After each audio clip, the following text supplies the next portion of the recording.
عزیز اپنی زندگی سے نا یہ بہت زیادہ ہرس، ہوس، طمع، اور یہ کسی بات کی بھی ہو، ہرس صرف پیسوں کی نہیں ہوتی ہے، شہرت کی بھی ہوتی ہے،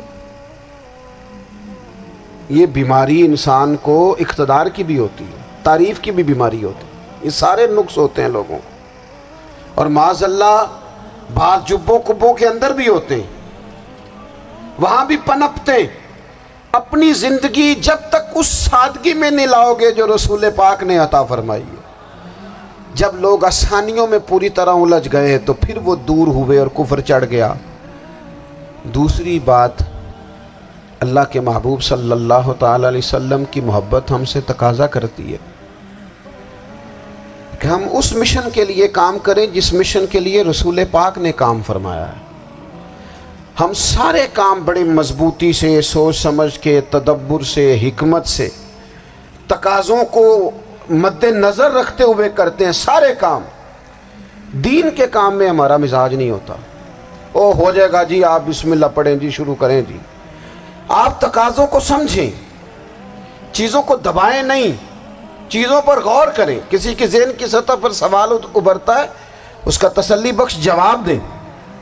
اپنی زندگی میں دین کے کام کے لیے اپنے آپ کو وقف کریں، اور دین کے کام کے بہت سارے پہلو ہیں۔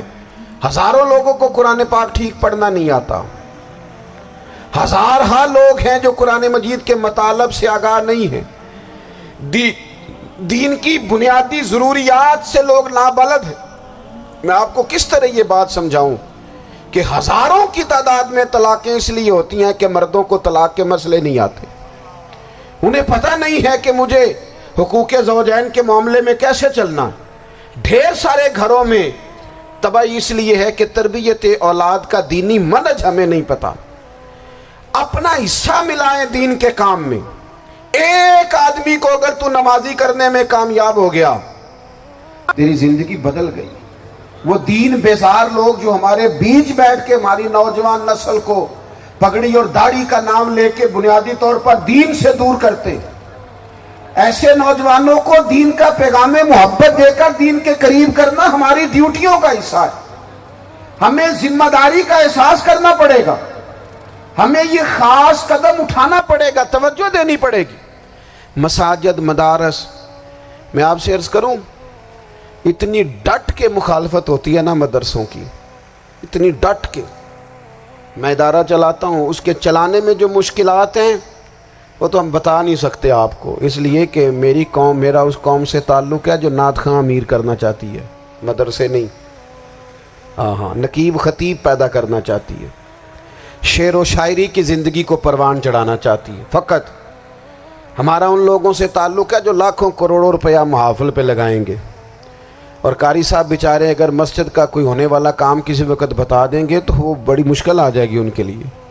یہ کیسے ہو سکتا ہے، آپ نے یہ ڈیوٹی بتا دی؟ مدارس، اور جتنا اہم رول دین کو پھیلانے میں مدارس اسلامیہ کا ہے، اتنی زبردست۔ لوگوں کا خیال ہوتا ہے میری طرح کے لوگ شاید کام کرتے ہیں، ڈیوٹی کرتے ہیں۔ یہ 10-15 لوگ آپ کو نظر آتے ہیں جو آپ کو کہیں میڈیا پر یا ادھر ادھر ڈیوٹی کرتے، مخلص لوگ اپنی جگہ پہ، وہ بھی بڑا ہی کام کر رہے ہیں، جو میڈیا پہ آ کے بھی اخلاص سے اور درد دل سے کو دین کی، ان کی بھی کسی بات کی حوصلہ شکنی نہیں۔ لیکن ہزارہا اساتذہ جو مدارس میں بیٹھ کے پڑھاتے ہیں، جنہوں نے وہ سارے لوگ تیار، آپ سمجھ نہیں سکتے کتنا بڑا کام۔